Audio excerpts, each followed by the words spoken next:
चलिए बच्चों, chemical equilibrium खत्म होने के बाद आयनिक शुरू करने से पहले हम लॉग के बारे में और एंटी लॉग के बारे में आज पढ़ेंगे, क्योंकि आप सब जानते हैं आयनिक इक्विलिब्रियम के अंदर लॉग का बहुत इंपॉर्टेंस है। क्योंकि लॉग पे बेस, जैसे पीएच की बात करें आयनिक इक्विलिब्रियम में, तो आपने फॉर्मूले पहले भी पढ़े हैं, माइनस लॉग एच प्लस। उसी तरह से कई जगह पर लॉग का काम आयनिक इक्विलिब्रियम में आता है। दूसरी इंपॉर्टेंट बात, नीट में आपको लॉग टेबल प्रोवाइडेड नहीं होती और कैलकुलेटर साइंटिफिक अलाउड नहीं होता। तो लॉग टेबल के बिना लॉग कैसे सीखते हैं, कैसे निकालते हैं, यही चीज आज हमको सीखनी है। उसके लिए कुछ चीजें आपको ध्यान रखनी होती है, वो मैं आपको बताऊंगा। कुछ क्वेश्चंस आपको अपनी तरफ से प्रैक्टिस करवाऊंगा और कुछ क्वेश्चंस आपको दिख रहे होंगे, they are there for your practice. तो चलिए, without wasting time, let us move forward and learn how to find log without using the log table. ठीक है, किस तरह से लॉग टेबल के बिना लॉग निकाला जाता है, ये आज सीखना है हमें। सबसे पहले लॉग से रिलेटेड कुछ फॉर्मूले ये आपको ध्यान रखने पड़ेंगे। log a into b is log a plus log b, log a upon b is log a minus log b, log a by b is b log a। ठीक है, यानी पावर वाला टर्म आगे आ जाता है। हालांकि केमिकल इक्विलिब्रियम में भी हमने जो न्यूमेरिकल किए हैं उसमें ये चीजें वहां पे आई थी। तो सबसे पहले तो ये तीन फॉर्मूले आपको ध्यान रखने हैं। उसके बाद में जो आपको ध्यान रखना है वो है log 1 to 10। इनफैक्ट इसमें जो आपको याद रखना है वो एक log 2 है, दूसरा log 3 है, तीसरा log 7 है, बाकी सब डिराइव हो सकते हैं। ठीक है, जैसे आपको मैं एक आध दो एग्जांपल लेकर बताता हूं। सपोज आपको log 5 निकालना है, ठीक है, और बाकी के जो हैं ये आपको पता है, 2, 3, 7 पता है, 10 हमें पता ही होता है, log 10 1 होता है और log 1 0 होता है। अब 5 लिखना है तो देखो log 5 can be written as log 10 by 2। ठीक है, और log 10 by 2 according to this formula can be written as log 10 minus log 2। ठीक है, इसको अपन ऐसे लिख सकते हैं log 10 minus log 2। log 10 is 1 minus log 2 is 0.3, so 0.7। देखो log 5 0.7 होता है, इस तरह से डिराइव कर सकते हैं। 6 can be written as 3 into 2, तो log 3 plus log 2 दोनों को जोड़ो 0.78 आ जाता है। 7 आपको याद रखना पड़ेगा। 8, देखो 8 को परफेक्ट क्यूब है तो सबसे बढ़िया तरीका यही है, log 2 to the power 3 can be written as 3 log 2। log 2 is 0.3, 0.3 into 3 is 0.9। ठीक है, ये रहा 0.9। इस तरह से आप सारे लॉग निकाल सकते हैं। आपको निकालना आता है नहीं आता है डजेंट मैटर, लेकिन ये 10 लॉग की वैल्यूज आपको याद होनी ही चाहिए। ठीक है, तभी जाकर हम आगे कुछ भी कर पाएंगे। तो ये बहुत इंपॉर्टेंट है और ज्यादातर केसेस में क्वेश्चंस में बहुत सिंपल कैलकुलेशन होती है, घबराने की जरूरत नहीं है। इसीलिए मैं आपको ऐसी ट्रिक बता दे रहा हूं जिस ट्रिक की मदद से आप बिना किसी लॉग टेबल की का यूज किए किसी भी चीज का लॉग बड़े आराम से निकाल लेंगे। आपको कोई भी वैल्यू दी जाती है, सपोज आपको सबसे पहला काम क्या करना है, आपको सबसे पहला काम करना है ये, और ये क्या लिखा है मैंने, देखो convert any value in the form x into 10 to the power y where x lies between 1 and 10। तो आपको कोई भी वैल्यू दी जाए उसे पहले x into 10 to the power y के फॉर्म में कन्वर्ट कर लीजिए, जहां x की वैल्यू 1 से 10 के बीच में होनी चाहिए। ठीक है, लेस देन 10, 1 से लेकर 9.9, 9.99 तक हो सकती है, कोई प्रॉब्लम नहीं। ठीक है, 10 नहीं होनी चाहिए, 10 से कम रहनी चाहिए। तो सिंपल सी चीजें ये करना है। ठीक, अब हम कुछ एग्जांपल्स लेकर समझते हैं कि करना क्या होता है। ठीक है, सपोज हमारे पास में एक एग्जांपल है, log 3.8 निकालिए। अब हमें पता है log 3, हमें पता है log 4, इन दोनों को यूज करके हम log 3.8 निकालेंगे। आपने छोटी क्लासेस में नंबर स्केल के बारे में पढ़ा था, वही नंबर स्केल आपको यहां पर थोड़ी सी काम आएगी। देखो एक नंबर स्केल बनाइए जिसमें 10 पॉइंट हो, 3, 3.1, 3.2, 3.3, 3.4, 3.5, 3.6, 3.7, 3.8, 3.9 एंड 4। ठीक है, यानी 3 और 4 के बीच में टोटल गैप्स कितने हैं? 10। So there are 10 units in between 3 and 4।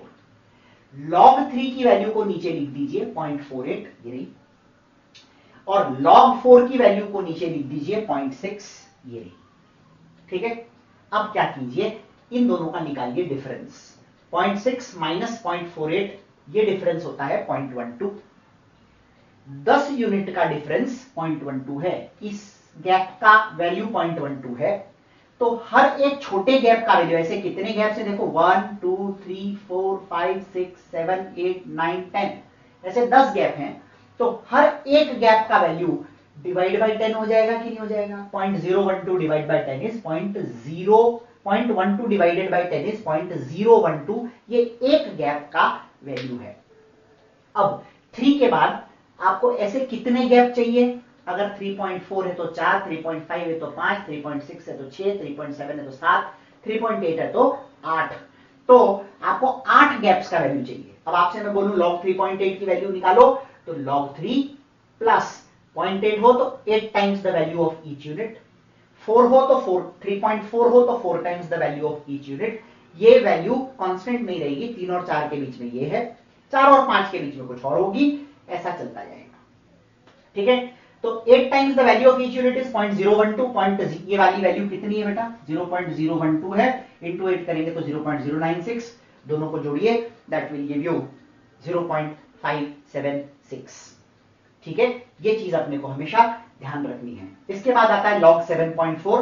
log 7.4 के लिए यहां 7 रखोगे, यहां 8 रखोगे। अब आप ध्यान से देखो वापस, ये आ गया 7, ये आ गया 8, 0.85, 0.9, यानी 10 यूनिट्स का डिफरेंस इस केस में कितना है? 0.05। हर एक यूनिट का डिफरेंस कितना होगा? 0.005। कैसे निकाला?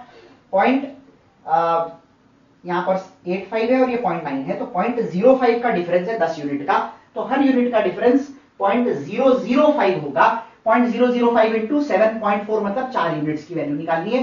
4 इंटू 0.005 इज 0.02, 0.02 और log 7 की वैल्यू हम जानते ही हैं 0.85 है, दिस इज 0.87। इस तरह से करना है।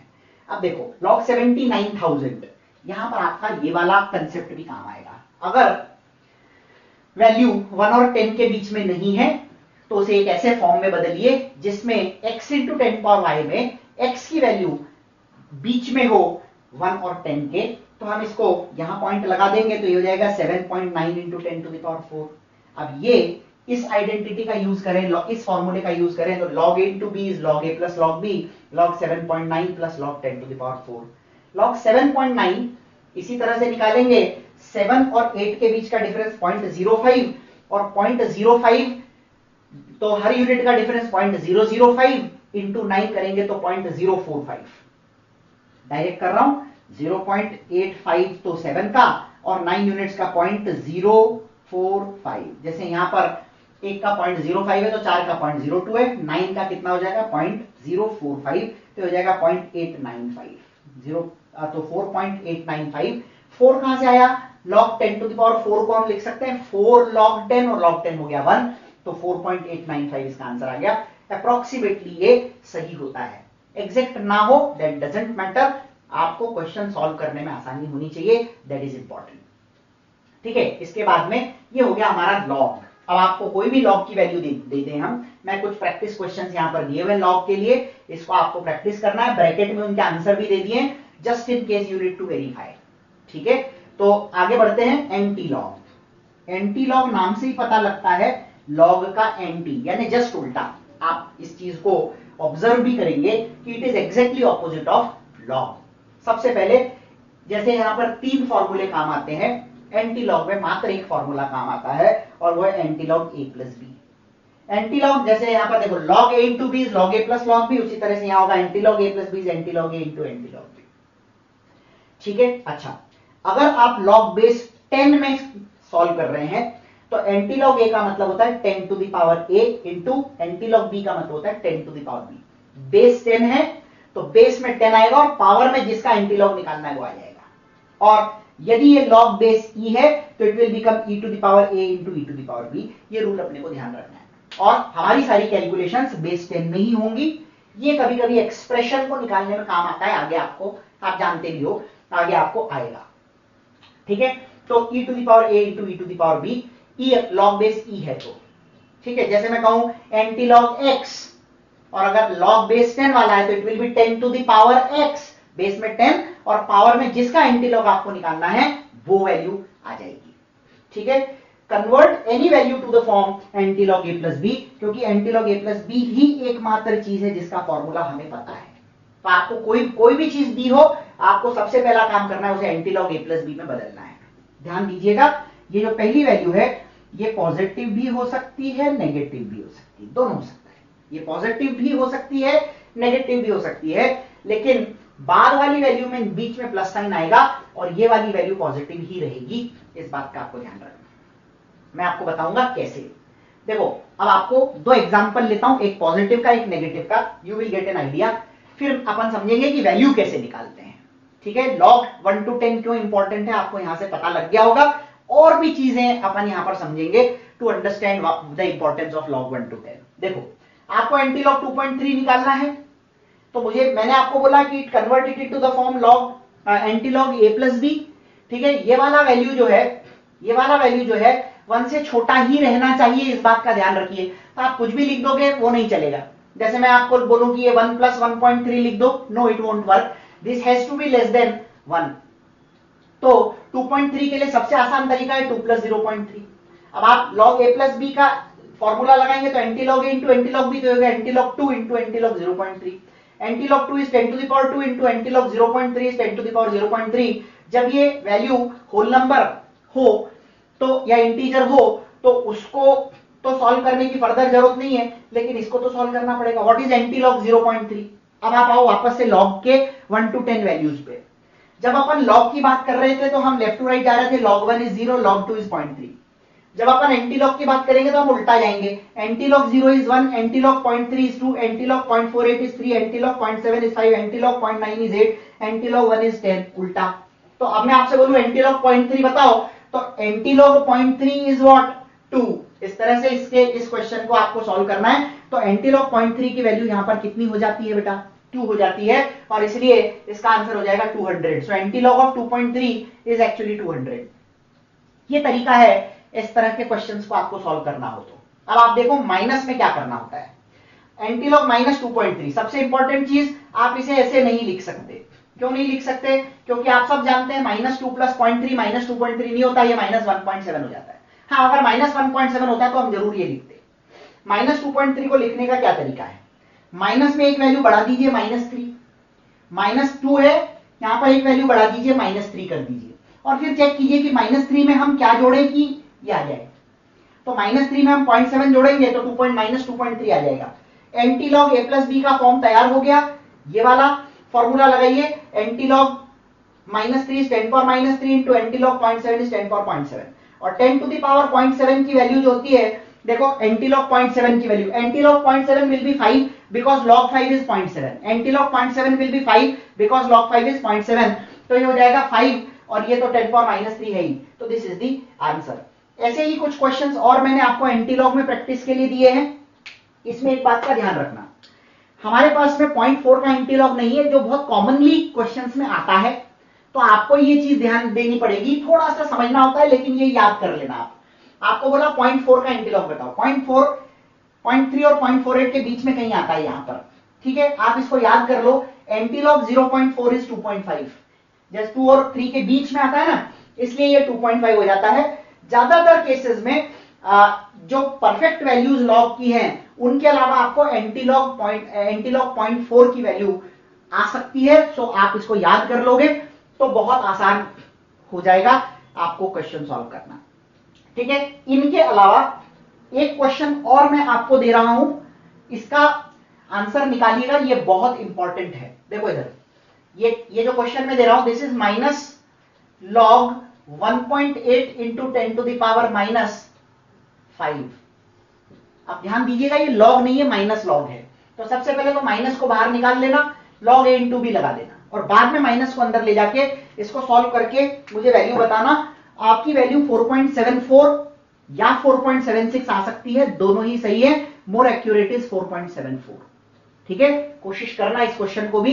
ये क्वेश्चन मैंने आपको इसलिए बोला करो क्योंकि ये काम आएगा हमें बहुत सारे क्वेश्चंस के अंदर। सो ये आपके प्रैक्टिस क्वेश्चंस हो गए। लॉग और एंटी लॉग कैसे निकाला जाता है इसका तरीका मैंने आपको यहां पर बता दिया। ठीक है, इस पे प्रैक्टिस कीजिए। We will start with ionic equilibrium in the next. चलिए बच्चों, लॉग खत्म होने के बाद now we are suppose to start with the new chapter ionic equilibrium. Chemical equilibrium आप पढ़ चुके हैं, जिसके कॉन्सेप्ट्स, कई कॉन्सेप्ट्स का यूज बेसिकली हमें यहां पर आएगा।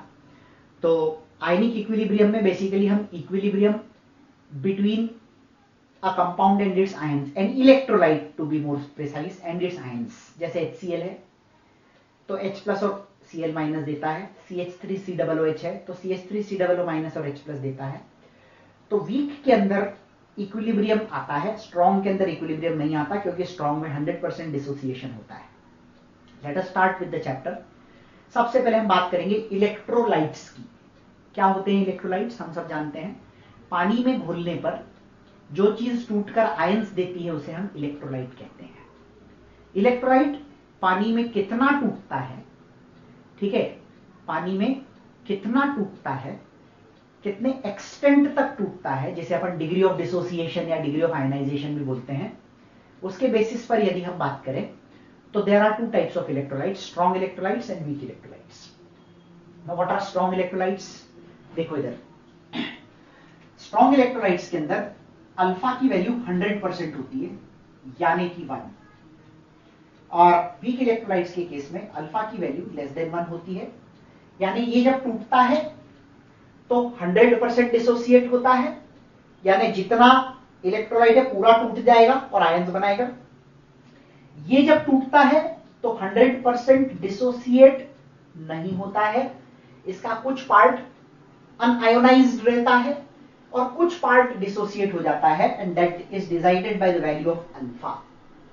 सो स्ट्रॉन्ग इलेक्ट्रोलाइट्स में स्ट्रॉन्ग एसिड्स, स्ट्रॉन्ग बेसिस और सारे सॉल्ट्स आते हैं। स्ट्रॉन्ग एसिड्स में some very famous examples are HCl, H2SO4, HNO3, HClO4।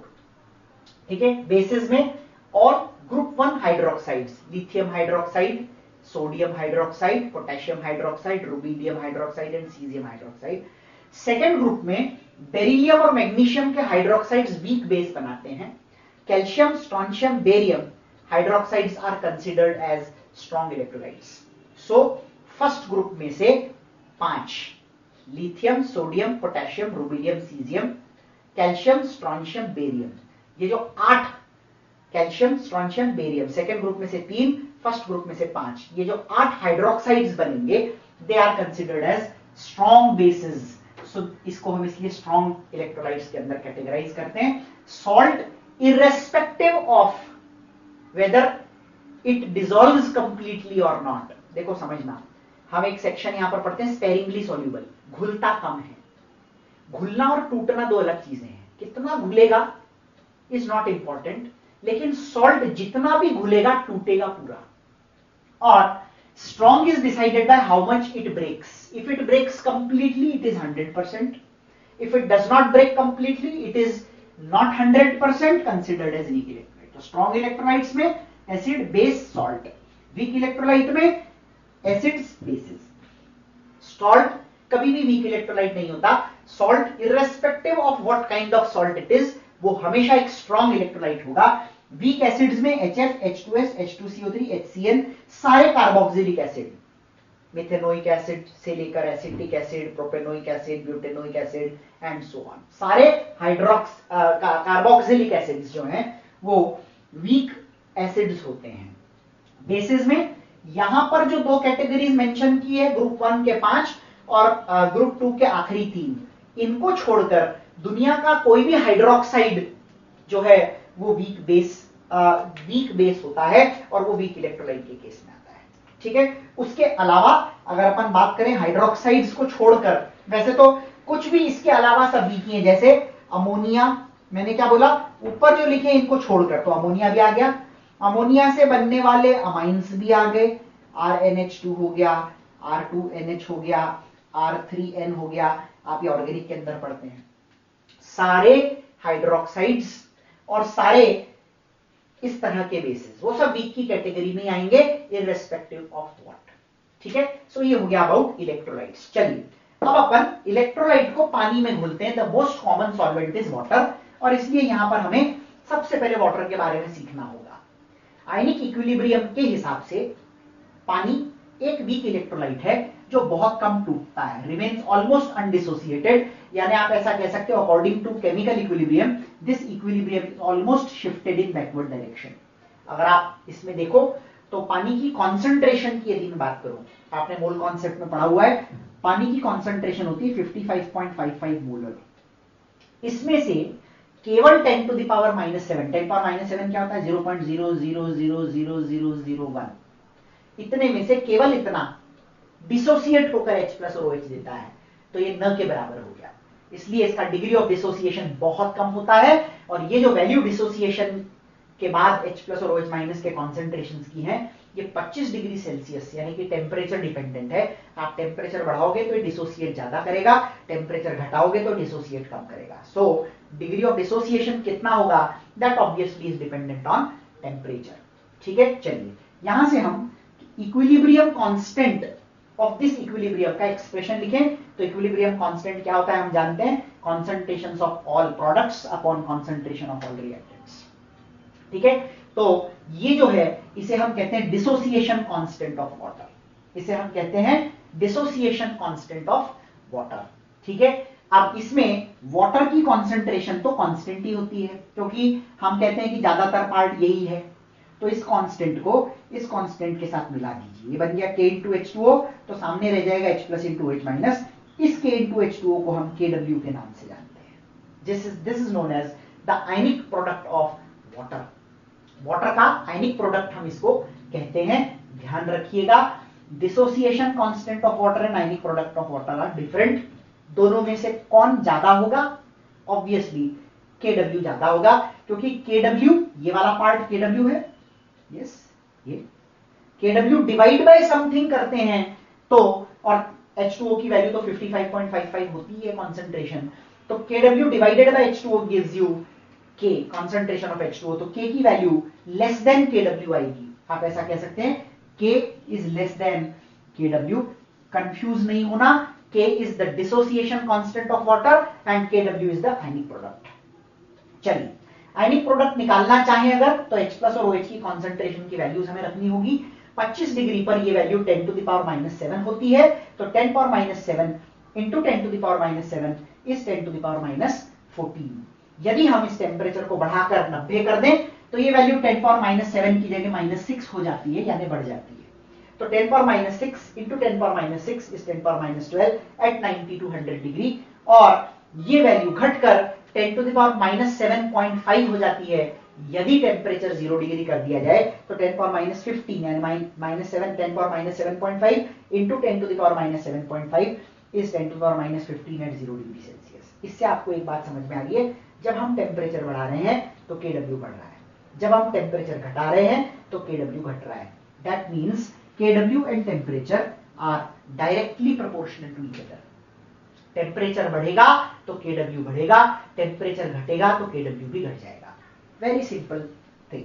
ठीक है, अच्छा यहां पर हम एक बहुत इंपॉर्टेंट रिलेशन लिख रहे हैं। मैं आपको डिराइव करके नहीं बताऊंगा, डेरिवेशन का कोई इंपॉर्टेंस नहीं है, आपको फॉर्मूले याद होने चाहिए, बट कंसेप्ट बता देता हूं।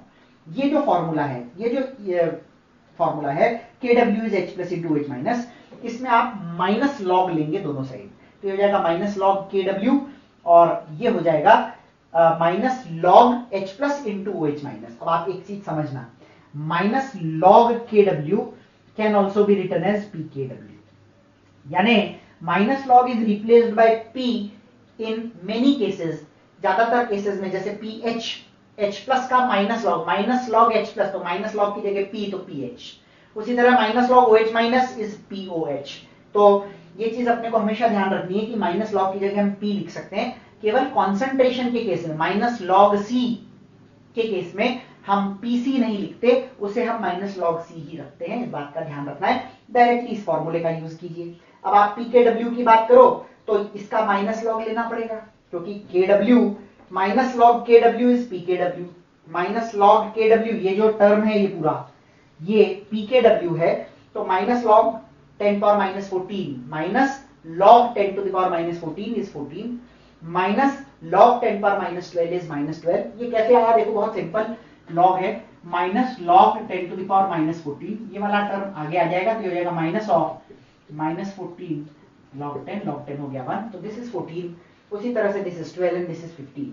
तो pKw की वैल्यू 14 होती है 25 डिग्री पर, दोनों 7 7 होते हैं, यहां पर 12 होती है, दोनों 6 6 होते हैं, और यहां पर 15 होती है, दोनों 7.5 और 7.5 होती है। क्लियर? तो इस बात का अपने को खास ध्यान रखना है। चलिए, तो ये तो हो गया हमारा basic concept, that is water. Water का इंपॉर्टेंस इसलिए है क्योंकि ये जो इक्वेशन हमें यहां पर मिली है pH plus POH is pKw, and most commonly जो pKw की वैल्यू हम यूज करते हैं वो 14 होती है। तो आपको ये आगे हमेशा ध्यान रखना है कि sum of pH and POH is 14 at 25 degree unless and until the temperature mentioned is specified as this या this। ये दोनों में से कोई टेम्परेचर मेंशनड हो, यानी सिंपल 25 डिग्री नहीं हो तो 14 नहीं होगा, 25 डिग्री पे 14 होगा। कुछ टेम्परेचर नहीं दिया है तो हम रूम टेम्परेचर यानी 25 डिग्री मानकर चलेंगे। क्लियर? तो सम of pH and POH for any solution in this chapter will always be 14 unless the temperature mentioned is other than 25। 25 के अलावा कोई टेम्परेचर है तो कुछ डिफरेंट होगा, लेकिन कुछ नहीं दिया है तो हम 25 ही मानेंगे। ठीक है, चलिए शुरुआत करते हैं इस चैप्टर के बेसिक कॉन्सेप्ट से, that is pH and POH। pH क्या होता है? pH होता है पावर ऑफ H+। कितना H+ सॉल्यूशन में है उसका एक इंडिकेटर है, आप ऐसा कह सकते हो pH। और POH indicates the power of OH-, यानी सॉल्यूशन में कितना OH- कॉन्सेंट्रेशन है वो आपको बताता है POH का वैल्यू। अच्छा, इंटरेस्टिंग बात यह है कि H+ जितना ज्यादा होता है, एसिड में कितना H+ है वो बताता है pH, लेकिन H+ जितना ज्यादा है pH उतना कम होगा, OH- जितना ज्यादा है POH उतना कम होगा। यानी आप ऐसा कह सकते हो H+ is inversely proportional to pH। ठीक है, H+ is inversely proportional to pH, उसी तरह OH- is inversely proportional to POH। ठीक है, the basic formula of pH and POH जो आप जानते हैं सभी, pH is minus log base 10। ध्यान रखिएगा, हम सारी कैलकुलेशन बेस 10 में करते हैं। H3O+, बोलो चाहे H+ बोलो, बात एक ही है, क्योंकि पानी में जब अपन H+ लेते हैं तो H+ प्लस H2O ये दोनों जुड़कर आपको H3O+ देते हैं। This is known as hydronium ion. ये जो है इसे कहा जाता है हाइड्रोनियम आयन, और इसे कहते हैं हाइड्रोक्सिल आयन। हाइड्रोनियम आयन बोलो चाहे प्रोटॉन H+ बोलो, एक ही बात है। फॉर्मूले में आपको H+ की वैल्यू रखनी होती है, कंफ्यूज नहीं होना। H3O+ is nothing different from H+। Just एक बात यह है कि ये H+ पानी में होता है तो हम इसे H3O+ बोलते हैं। आप सिंपली H+ भी लिखेंगे तो देयर इज नो प्रॉब्लम। चलिए, दोनों के फॉर्मूले तो आ गए। अब बेस 10 बार बार लिखने की आपको जरूरत नहीं है, मैं आपको कुछ शॉर्ट ट्रिक फॉर्मूले बता रहा हूं कैलकुलेशंस को करने का तरीका। अगर आपके पास में H+ आयन की कॉन्सेंट्रेशन का फॉर्म है 10 to the power -x, तो pH की वैल्यू सीधे सीधे x हो जाएगी। जैसे मैं आपको बोलूं कि H+ ion concentration is 10 power -6, तो आप कहेंगे pH is 6। H+ ion concentration is 10 power -4, तो आप कहेंगे pH is 4। H+ ion concentration is 10 power -1, तो आप कहेंगे pH इज 1। ठीक है, अच्छा एक बात और ध्यान रखना आगे के लिए, anything which are right for H+ is equally applicable for OH-। तो OH- का वैल्यू अगर 10 पावर -x है तो POH x हो जाएगा। H+ का value x into 10 power -y है, तो ये वाले टर्म को माइनस हटा के आगे ले लो, y minus log x, y minus log x। जैसे अगर मैं आपसे कहूं, देखो यहां पर दिखाते हैं आपको, मान लो मैं आपको कहूं कि H+ आयन की कॉन्सेंट्रेशन की वैल्यू जो है वो है 3 इंटू 10 टू द पावर -2, तो ये x इंटू 10 पावर -y का फॉर्म है। तो आप इसको आगे ले लेंगे with plus sign, 2 minus log 3 0.48 होता है, तो 2 माइनस 0.48 अगर अपन रख दें तो हो जाएगा 1.52। इस तरह से आप इसका pH निकाल सकते हैं, ठीक है। और उसी तरह से तीसरा एक फॉर्मेट है x बाय वाई, जैसे मैं बोलूं 7/5 इंटू 10⁻⁴, जस्ट फॉर एग्जाम्पल, तो -4 वाला 4 आगे आ जाएगा, ऊपर वाले का माइनस लॉग x, नीचे वाले का प्लस लॉग y। डायरेक्ट याद कर लो, अगर आप कॉन्सेप्ट लगाकर जाओगे गलत नहीं होगा, लेकिन टाइम बहुत वेस्ट हो जाएगा। तो ये चीज रट लो, मैं तो यही कहूंगा कुछ चीजें रट लेने में ही फायदा है। समझते तो आप हो ही, तो कंसेप्ट लगाने की बजाय इन्हें याद कर लोगे, क्योंकि ये मैं जब क्वेश्चन कराऊंगा आपको तो क्वेश्चन कॉन्सेप्ट के बेसिस पे नहीं होगा, सीधे इसके बेसिस पे क्विकली क्वेश्चन करेंगे। वी डोंट हैव टाइम, तो फटाफट से क्वेश्चन करना आना चाहिए आपको, ये आपको ध्यान रखना है। क्लियर? चलिए एक और पॉइंट इसके अंदर देख लेते हैं, पीएच स्केल। पीएच स्केल आपको एक सिंपल सी चीज बता देता हूं कि मान लो KW की वैल्यू 10⁻14 है, तो PKW की वैल्यू 14 होगी। किसी पर्टिकुलर टेम्परेचर पे पीएच स्केल 0 से उस टेम्परेचर के PKW वैल्यू की तक होती है। तो 25 डिग्री पे PKW 14 है, तो 25 डिग्री पे पीएच स्केल 0 से 14 होगी। 90 से 100 डिग्री पे 0 से 12 होगी, और 0 डिग्री पर 0 से 15 होगी। 0 से स्टार्ट होगी और उस टेम्परेचर के PKW पर खत्म होगी। और PKW की वैल्यू KW से निकाली जा सकती है। अभी मैंने बोला 14, 12, 15 माइनस लॉग लेना होता है इसलिए, ठीक है। अब इसमें आपको एक चीज और पूछी जा सकती है कि भाई सॉल्यूशन न्यूट्रल कब होगा। तो हम सब जानते हैं कि पानी न्यूट्रल होता है, 7 उसका पीएच होता है, लेकिन 7 उसका पीएच न्यूट्रल केस में तब होता है जब टेम्परेचर 25 डिग्री रूम टेम्परेचर माने तब, ठीक है। अब आप यहां हो, 0 से 14 में जो सेंटर, हर पीएच स्केल का सेंटर पॉइंट न्यूट्रल पॉइंट होता है। 0 से 14 में सेंटर पॉइंट 7 है, तो 0 से 7 के बीच में एसिडिक, 7 से 14 के बीच में बेसिक, और 7 न्यूट्रल। देखो यहां पर मैंने सर्कल में एन लिखा है, ANB ANB ANB। 90 से 100 डिग्री पर स्केल छोटी हो जाती है, 0 से 12 के बीच, सेंटर पॉइंट 6 वहां न्यूट्रल।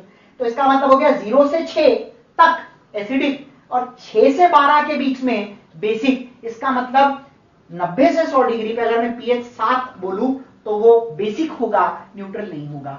और उसी तरह से यहां आओ तो 7 आएगा इस रेंज में, 15 है तो सेंटर पॉइंट 7.5 न्यूट्रल है, तो 7 की बात करें तो कहां आएगा, 7 की बात करें तो 0 से 7.5 के बीच में आएगा। और जो 7 है अगर अपन बात करें तो 7 will be acidic pH in case of the third one, that is 0 degree Celsius, ठीक है। तो ये तो हुआ the basic concept of pH.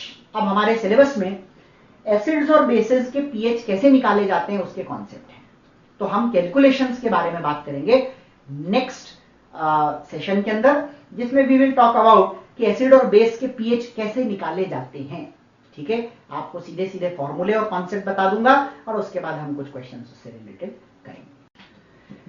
आगे बढ़ते हैं, पीएच के बारे में हमने बेसिक चीजें जानी। अब हम यहां पर सीखेंगे कि एसिड और बेस के पीएच कैसे निकाले जाते हैं और अलग अलग तरीके क्या हैं। सिंपली आपको एक बीकर में एसिड दे दें या बेस दे दें तो पीएच कैसे निकालोगे, 2 एसिड को मिला दें 2 बेस को मिला दें तो पीएच कैसे निकालोगे, एक एसिड और एक बेस को आपस में मिला दें तो पीएच कैसे निकालोगे, या एसिड और बेस वीक हो तो उनके पीएच कैसे निकलेंगे। ये बेसिक चीजें हैं जो हमें इस सेशन के अंदर समझनी है। तो let us start with the pH calculations and the first is pH of a strong acid और स्ट्रॉन्ग बेस। अगर आपको सॉल्यूशन के रूप में एक स्ट्रॉन्ग एसिड या स्ट्रॉन्ग बेस दिया हो तो आप पीएच कैसे निकालोगे। देखो इसमें सबसे पहले आपको कॉन्सेंट्रेशन देखनी होती है। अगर, अच्छा एक बात और ध्यान रखना यहां पर बहुत इंपॉर्टेंट है, काम आएगी, ठीक है। H+ आयन की कॉन्सेंट्रेशन हो, चाहे OH हो, चाहे एसिड हो, चाहे बेस हो, कॉन्सेंट्रेशन को आप हमेशा नॉर्मेलिटी में रखिए, ठीक है। H+ और OH के लिए फर्क इसलिए नहीं पड़ता क्योंकि इनका वैलेंसी फैक्टर 1 है, तो आप मोलैरिटी बोलो चाहे नॉर्मेलिटी बोलो एक ही बात है। लेकिन जहां पर मोलैरिटी और नॉर्मेलिटी डिफर करती है उस जगह पर be very clear about it कि जब भी हम कॉन्सेंट्रेशन रखेंगे वो नॉर्मेलिटी में रखेंगे, मोलैरिटी में नहीं रखेंगे, ठीक है। Irrespective of what it is, इस सेक्शन में और आगे सॉल्ट वाले सेक्शन में भी जहां कहीं भी कॉन्सेंट्रेशन रखने की बारी आएगी सॉल्ट हो चाहे एसिड हो चाहे बेस हो, हम हमेशा उसे नॉर्मेलिटी में बदल के रखेंगे। वैलेंसी फैक्टर 1 है तो कोई बात नहीं, लेकिन वैलेंसी फैक्टर अगर और कुछ भी है तो कॉन्सेंट्रेशन का ध्यान रखना नॉर्मेलिटी में रखी जाएगी। अब आपको सबसे पहली चीज ये देखनी है कि अगर आपको कोई स्ट्रॉन्ग एसिड या स्ट्रॉन्ग बेस दिया है तो सबसे पहले आप उन दोनों की, एसिड की H+ आयन कॉन्सेंट्रेशन, एसिड की H+ और बेस की OH, देखो H+ आप बेस में से भी निकाल सकते हो। कि मैं अगर आपको बोलूं कि एक बेस है जिसके OH- की कॉन्सेंट्रेशन 10⁻⁻6 है, तो H+ और OH का वैल्यू का प्रोडक्ट हमेशा 10⁻⁻14 होता है 25 डिग्री पे। ये मैंने आपको लास्ट क्लास में बताया था, and this will be applicable everywhere. तो अगर किसी बेस के अंदर OH- की कॉन्सेंट्रेशन 10⁻⁻6 है तो H+ की कॉन्सेंट्रेशन 10⁻⁻8 होगी। तो आपने बेस में से H+ निकाला है, बेस में से H+ नहीं निकालना कभी भी, बेस में से OH निकालना है और एसिड में से H+ निकालना है। Be very clear about it. अगर ये वैल्यू जो कॉन्सेंट्रेशन की है एसिड के सॉल्यूशन में से, अगर H+ की कॉन्सेंट्रेशन 10⁻⁻6 से बड़ी या उसके बराबर आए, और या फिर बेस में से OH- की कॉन्सेंट्रेशन 10⁻⁻6 से बड़ी या बराबर आए, तो आपको कुछ नहीं करना है, use direct formula. For example, H+ ion concentration from an acid is 10⁻⁵, pH is 5. H+ ion concentration 10⁻⁶, pH is 6. ठीक है, H+ ion concentration from acid is 10⁻⁴, pH is 4. H+ ion concentration from a base is 10⁻⁸, suppose, या 10⁻�6. H+ ion concentration from a base is मान लो 10⁻⁸। तो आपको base में से H+ नहीं देखना, आपको क्या देखना है, बेस में से देखना है OH। तो अगर H+ 10⁻⁸ है तो OH 10⁻⁶ होगा, और OH 10⁻⁶ होगा तो POH 6 होगा और pH 8 हो जाएगा। इस तरीके से आपको ध्यान रखना है, concentration should be greater than और equal to 10⁻⁶। In that case you should use the direct formula. समझ में आई बात? ठीक है, लेकिन यदि H+ से आने वाले एसिड की कॉन्सेंट्रेशन, जैसे मैंने भी आपको एक एग्जांपल दिया था, बेस में से H+ की कॉन्सेंट्रेशन 10⁻⁶ है, दैट -8 है, that is less then 10⁻⁶, but base में से H+ देखते ही नहीं है। बेस में से हम OH देखते हैं और एसिड में से H+ देखते हैं। तो एसिड में से H+ या बेस में से OH- यदि लेस देन 10⁻⁶ हो तो क्या करना, इस चीज को समझने के लिए we will take this as an example. यहां पर देखिए कॉन्सेंट्रेशन दे रखा है 10⁻⁷, which is less than 10⁻�6 for acid. ठीक है ना, आपको ऑफ 10⁻7 मोलर HCl है, तो HCl में से H+ की कॉन्सेंट्रेशन यही आएगी। तो ये आपके H+ आयन की कॉन्सेंट्रेशन है विच इज लेस देन 10⁻6। तो आप क्या करेंगे, अब आप समझो क्या करेंगे, तो मैं बता दूं 2 मिनट फटाफट से समझते हैं कि क्यों करेंगे। देखो, पानी में आपने एसिड डाला, पानी में से H+ आयन का H+ आयन का कंट्रीब्यूशन कितना होता है, हमने वाटर के कॉन्सेप्ट में पढ़ा था 10⁻7 होता है। अब आप एक सिंपल सी चीज समझो, यदि एसिड में से आने वाले H+ की कॉन्सेंट्रेशन भी 10⁻7 है और पानी में से आने वाले H+ आयन की कॉन्सेंट्रेशन भी 10⁻7 है, तो आप पानी में से आने वाले H+ की कॉन्सेंट्रेशन को नेग्लेक्ट नहीं कर सकते थे। अब आपका क्वेश्चन होगा पानी तो यहां भी था, तो आपने वहां पानी क्यों नहीं लिया। देखो, मैं अगर आपको कहूं मेरे पास एक 10⁻2 मोलर HCl है, 10⁻2 मोलर, तो उसमें जो H+ की कॉन्सेंट्रेशन है एसिड में 0.01 है और पानी में है 0.000001 10⁻7, जो बहुत कम है। इसलिए इन दी फर्स्ट केस हमने पानी में से आने वाले H+ को नेग्लेक्ट करके क्वेश्चन सॉल्व किया था। यहां नेग्लेक्ट क्यों नहीं कर पा रहे हैं, एक सिंपल चीज समझो, अगर आपने एसिड में से आने वाले H+ की कॉन्सेंट्रेशन 10⁻7 रखी और वाटर में से आने वाला भी 10⁻7 है, तो अगर आपने वाटर को नेग्लेक्ट कर दिया और एसिड को ले लिया तो ये वाटर के साथ नाइंसाफी होगी। ऐसा इसलिए क्योंकि वाटर भी उतना ही कंट्रीब्यूट कर रहा है जितना एसिड। कई केसेस इससे डाइल्यूट वाले जब आएंगे तो वहां पर तो वाटर में से आने वाले H+ की कॉन्सेंट्रेशन ज्यादा हो जाएगी, तो आप कम को ले रहे हो और ज्यादा को नेग्लेक्ट कर रहे हो, या दोनों इक्वल हैं तो एक को ले रहे हो और दूसरे को नेग्लेक्ट कर रहे हो, दैट इज नॉट डन। तो ऐसा कोई भी केस आए तो नेट H+ आयन कॉन्सेंट्रेशन पहले आपको निकालनी पड़ेगी। और वैसे भी मैं आपको एक हिंट दे दूं, अगर आपने यहां से डायरेक्ट पीएच निकाला तो 7 आएगा। एसिड का पीएच कभी 7 हो सकता है क्या? नहीं हो सकता। देयरफॉर एक सिंपल रूल ध्यान रखना, एसिड का पीएच कभी भी 7 से नीचे ही आना चाहिए। अगर नहीं आ रहा है तो आप कुछ गड़बड़ कर रहे हो, और वो गड़बड़ यही है कि हम डायरेक्ट क्वेश्चन को सॉल्व कर देते हैं। तो आगे बढ़ते हैं। H plus net is acid plus water का कंट्रीब्यूशन, दोनों का जोड़ेंगे। एसिड में से 10⁻7 है और वाटर में से 10⁻7 होता है, ये हम जानते हैं। तो दोनों को जब जोड़ो तो ध्यान रखना ये 2 × 10⁻7 होगा, 10⁻14 नहीं हो जाएगा। ठीक है, ऐसी गणित कई बच्चे लगाते हैं, so be very careful about it.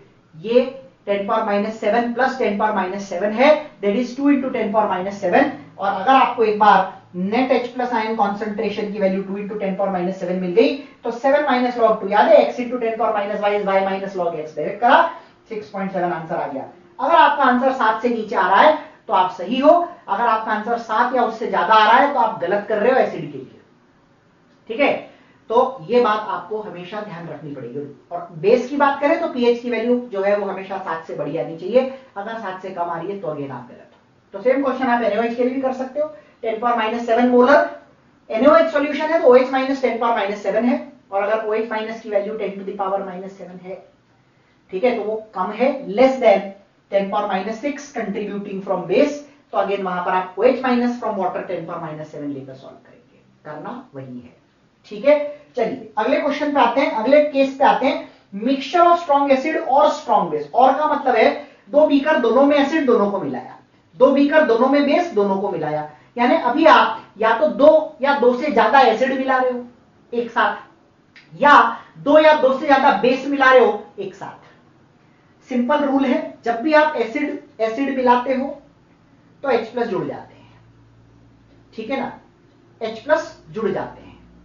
और जब भी आप बेस और बेस मिलाते हो तो उन दोनों बेस में से कंट्रीब्यूशन वाला OH माइनस आयन का कॉन्सेंट्रेशन जो है वो आपको नेट निकालना होता है जोड़ के। ठीक है, तो नेट कंट्रीब्यूशन कैसे निकालते हैं? टोटल इक्विवेलेंट्स को जोड़कर। इक्विवेलेंट्स कैसे निकालते हैं? NV से, N × V। आपको याद है सॉल्यूशन चैप्टर में हमने ये चीज पढ़नी है, और सॉल्यूशन में आपको पढ़ाया जाता है, यहां पर भी आप समझ लो। NV का मतलब इक्विवेलेंट्स होता है, MV का मतलब होता है मोल्स। तो यहां हम इक्विवेलेंट्स लेंगे क्योंकि मैं आपको पहले ही बोल चुका हूं concentration should be taken in normality. तो सबसे पहले आप क्या करोगे? H plus of the mixture निकालोगे, नेट कैसे निकलेगा? N1V1 plus N2V2 plus dash dash dash, मतलब हो सकता है 3 4 5 एसिड मिलाकर क्वेश्चन दिया हो। 2 का हो तो 2 में खत्म कर दो, 3 का हो तो N3V3, 4 का हो तो N4V4, चारों में से आने वाला टोटल वॉल्यूम यहां पर रख देना है, तो आपको नेट H प्लस मिल जाएगा। और उस नेट H प्लस का माइनस लॉग ले लोगे तो आपको पीएच मिल जाएगा एसिड के लिए। बेस के लिए फॉर्मूला सेम है, केवल बेस का कंट्रीब्यूट, बेस किस चीज को कंट्रीब्यूट करता है? OH माइनस को, तो OH minus will be N1V1 plus N2V2 dash dash dash divided by V total. तो ये जो वैल्यू है ये आपको नेट OH देगी, और नेट OH का माइनस लॉग लोगे तो आपको POH मिलेगा, और फिर 14 माइनस POH करोगे तो आपको pH मिलेगा। तो pH निकालने को बोले तो ध्यान रखना, POH निकालने को बोले तो डायरेक्ट है, लेकिन pH निकालने को बोले तो 14 माइनस करना मत भूलना। अगर ये स्ट्रॉन्ग बेस है तो एक सिंपल हिंट है कि इसका pH का वैल्यू 7 से ज्यादा आना चाहिए, सिंपल रूल। 7 से ज्यादा नहीं है मतलब आपने कुछ ना कुछ गलत किया है, ऑप्शन में दोनों होंगे, ध्यान रखना। तो you need to be very careful about it. तो स्ट्रॉन्ग एसिड मिलाए 2 3 4 5, तो मिक्स करो तो N1V1 plus N2V2 plus NV is the equivalents of acid और base taken, and divide by total volume करोगे तो एसिड के केस में आपको नेट H प्लस मिल जाएगा मिक्सिंग के बाद का, और बेस के केस में नेट OH मिल जाएगा मिक्सिंग के बाद का। चलिए अगला है pH of a mixture of strong acid and strong base. Strong acid और स्ट्रॉन्ग बेस को आपने मिलाया, मिक्स किया, तो एक बीकर में एसिड, दूसरे बीकर में बेस। आप सब जानते हो एसिड और बेस रिएक्ट करते हैं, तो हम सबसे पहला काम क्या करेंगे, आपके क्वेश्चन में जितने एसिड है उनको एक तरफ कर देंगे, जितने बेस है उनको दूसरी तरफ कर देंगे। सारे एसिड के NV यानी NaVA ऑफ ऑल एसिड्स सबको जोड़ लेंगे, ठीक है, और सारे बेसेस के NV को आप जोड़ लेंगे। अब आप दोनों को करेंगे compare, find the values of NaVA and NBVB। सारे एसिड एक तरफ, सारे बेस एक तरफ, find total NaVa, total NbVb and compare them. अब कंपैरिजन में 3 केस आएंगे, NaVa बड़ा हो NbVb से, इसका मतलब क्लियर है एसिड के इक्विवेलेंट ज्यादा है बेस के कम। एसिड के इक्विवेलेंट ज्यादा है बेस के कम, तो बेस पूरा न्यूट्रलाइज हो जाएगा और बचेगा क्या, केवल एसिड। तो बचेगा एसिड, तो सॉल्यूशन कैसा हो जाएगा, एसिडिक। तो H+ will be NaVa minus NbVb, क्योंकि base will get reacted, neutralised. तो बेस को जो कम है उसको माइनस कर दीजिए ज्यादा में से। एक ही रूल है, ज्यादा में से कम को माइनस करना है। अगर बेस ज्यादा है तो NbVb माइनस NaVa करना है, और डिवाइड बाय टोटल वॉल्यूम तो आपको करना ही है। क्लियर? अगर एसिड ज्यादा है तो नेट सॉल्यूशन एसिडिक बनेगा। ऐसे क्वेश्चंस का आंसर pH लेस देन 7 आना चाहिए। अगर बेस ज्यादा है तो सॉल्यूशन बेसिक बनेगा, और सॉल्यूशन जब बेसिक बनेगा तो OH माइनस आयन की कॉन्सेंट्रेशन आपको मिलेगी, pH की वैल्यू ग्रेटर देन 7 आएगी। और तीसरा, जब दोनों के इक्विवेलेंट सेम होंगे तो दोनों एक दूसरे को 100% न्यूट्रलाइज करेंगे, सॉल्यूशन न्यूट्रल बनेगा, और इसमें आपको कोई कैलकुलेशन करने की जरूरत नहीं है, pH 7 आएगा। Clear about it? चलिए, last fourth is weak acid weak base. ऐसे एसिड या बेस जो 100% डिसोसिएट नहीं करते हैं सॉल्यूशन में, उनका pH और pOH कैसे निकाला जाए। तो मैंने बहुत ज्यादा डिटेल में जाना या डेरिवेशन करने की कोई आवश्यकता आपको यहां पर नहीं है। आप सीधे सीधे फॉर्मूले देखिए, H+ इज C अल्फा।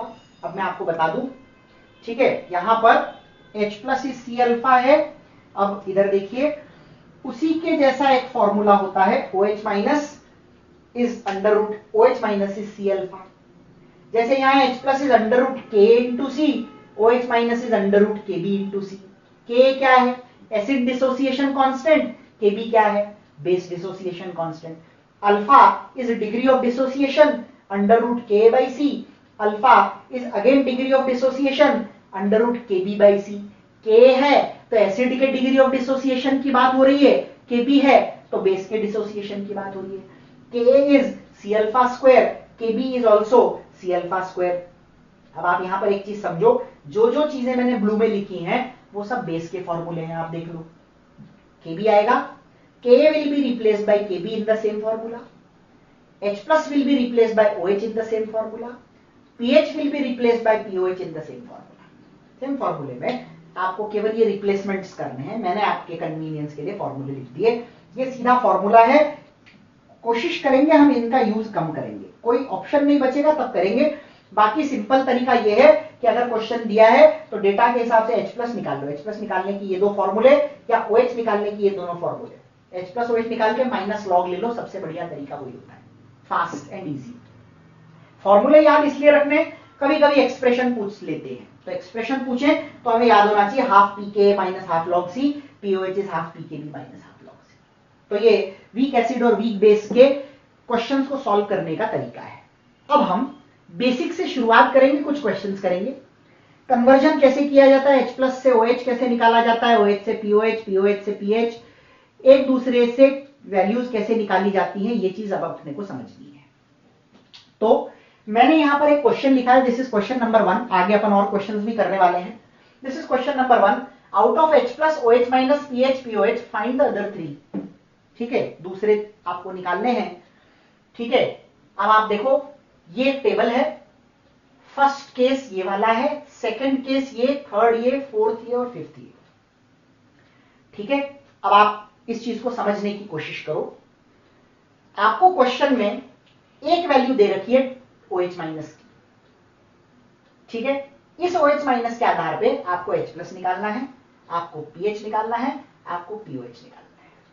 ठीक है, इसके लिए आप क्या यूज करेंगे, तो एक सिंपल सी चीज ध्यान रखनी है कि H+ और OH माइनस का प्रोडक्ट 10 to the power -14 होता है। क्वेश्चन कुछ नहीं कह रहा तो टेम्परेचर 25 ही मानेंगे, जो 99.9% केसेस में होगा।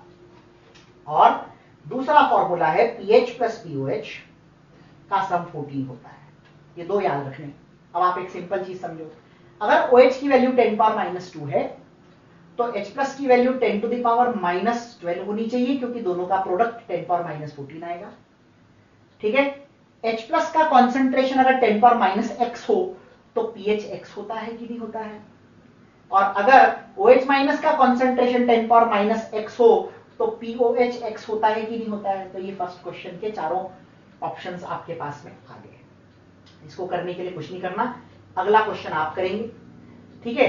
अब अगला और अगला ये दोनों एक ही पैटर्न के हैं, ये फर्स्ट और ये वाला केवल यहाँ OH दिया है या H प्लस दिया है, तो ये एक ही पैटर्न के क्वेश्चन हो गए। मैं आपको इन दोनों में से कोई एक करके बता देता हूं। से द फोर्थ वन थोड़ा सा डिफरेंट है, इसलिए एक इनमें से कर देता हूं, अगला आपका होमवर्क रहेगा, ठीक है। चलिए, सबसे पहले 3.52 pH दिया है, तो POH निकालने के लिए 14 माइनस 3.52 कर देंगे। 14 माइनस 3.52 इज 10.48। ये फॉर्मूला लगाया, pH आपको 3.52 दिया, तो 14 माइनस 3.52 करेंगे तो 10.48 इसका वैल्यू आ जाएगा। अब आपको pH दिया है और H प्लस निकालना है, एंटीलॉग लगाना पड़ेगा। देखो हम यहां पर लिखेंगे pH is equal to minus log H plus, एक स्टेप वाइज करके बता रहा हूं, ठीक है। pH आपको दे रखा है 3.52 is minus log H plus. ध्यान से देखिए, ये माइनस साइन चला जाएगा उधर, ठीक है। आगे यहां पे लिख रहा हूं लॉग H प्लस निकालना है हमें, तो लॉग हटाना पड़ेगा। लॉग हटाने के लिए दोनों साइड एंटी लॉग लेना पड़ता है, तो this will become anti log minus 3.52, ठीक है। अब anti log minus 3.52 last session में आपको याद होगा हमने पढ़ा था कि एंटी लॉग माइनस 3.52 कैसे निकाला जाता है। तो एंटी लॉग मैंने आपको बोला था -3 हो तो एक माइनस में बड़ा वैल्यू ले लीजिए, -4 प्लस 0.48, ठीक है। Anti log A plus B can be written as antilog A into anti log B, और मैंने आपको कहा था एंटी लॉग ए का मतलब 10 to the power -4 into anti log B is 10 to the power 0.48। Antilog 0.48, if you remember log 3 is 0.48, so antilog 0.48 is 3, तो ये हो जाएगा 3 into 10 to the power -4 will be the value of H plus। H plus की value यहां पर आ जाएगी 3 into 10 to the power -4, ठीक है। अब आपको OH चाहिए, ठीक है। तो OH के लिए क्या करना पड़ेगा, 10 to the power -14 divided by H plus, ये वाला फॉर्मूला लगा देंगे। 10 power -14 divided by H plus, H plus is 3 into 10 power -4, तो हो जाएगा 1/3 इंटू 10 टू द पावर -10, यानी 0.33 इंटू 10 टू द पावर -10, या 3.3 into 10 power -11, 3.3 into 10 to the power -11 approximately ये आंसर आपको मिलेगा। बचे हुए फिल इन द ब्लैंक्स आपको भरने हैं, और कोई डाउट आए तो आपका जो डाउट ग्रुप है उस पर डाउट पूछिए, ठीक है। ये आपका असाइनमेंट है, इसको आपको सॉल्व करना है। किस तरह से करना है मैं आपको बता चुका हूं। I hope you are comfortable with this. कुछ क्वेश्चंस और अभी करने बाकी हैं, सो नेक्स्ट सेशन में